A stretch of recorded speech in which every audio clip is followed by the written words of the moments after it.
নমস্কাৰ বন্ধুসকল, আমি প্ৰথমে দুয়োফালে দুয়োৰে মাল্টিপল কৰি ল'ম। মাল্টিপল মানে পূৰণ কৰি ল'ম।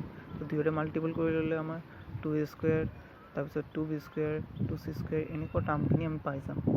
তো 2a স্কুৱেৰ মানে কি, দুটা a স্কুৱেৰ আছে, 2b স্কুৱেৰ মানে দুটা b স্কুৱেৰ আছে, 2c স্কুৱেৰ মানে দুটা c স্কুৱেৰ আছে। এনেকৈ আমি ছেপাৰেট কৰি ল'ম। ছেপাৰেট কৰি মাজত minus 2ab minus 2bc minus 2ca এনেকৈ দি ল'ম। দি পেলাই আমি সজাই ল'ম a square minus 2ab plus b square এই টাৰ্মত সজাই ল'ম। তেতিয়াহ'লে আমাৰ সুবিধা হ'ব, কাৰণ a square minus 2ab plus b square মানে a minus b whole square. তো এনেকৈ বাকী টাৰ্মখিনি আমি পাই যাম। তো ইয়াৰ পৰা আমি কি পালোঁ, a minus b whole square equal to 0 হ'ব, নাইবা b minus c whole square equal to 0 হ'ব, নাইবা c minus a whole square equal to 0 হ'ব। তেতিয়াহ'লে a minus b whole square equal to 0 মানে a minus b equal to 0। আমি ইয়াৰ পৰা লিখিব পাৰোঁ a ইকুৱেল টু b লিখিব পাৰোঁ, কাৰণ মাইনাছৰ ইফালে লৈ আহিলে bটো প্লাছ হৈ যাব।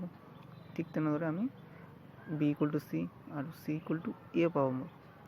এনেকৈ আমি a equal to b equal two c প্ৰমাণ কৰিব পাৰিম। ইয়াৰ পৰা আমাৰ এইটো দেখুওৱা হ'ল। এতিয়া মই ভিডিঅ'টো লাইক কৰিব, তেতিয়াহ'লে মই অনুপ্ৰেৰিত হ'ম। নমস্কাৰ।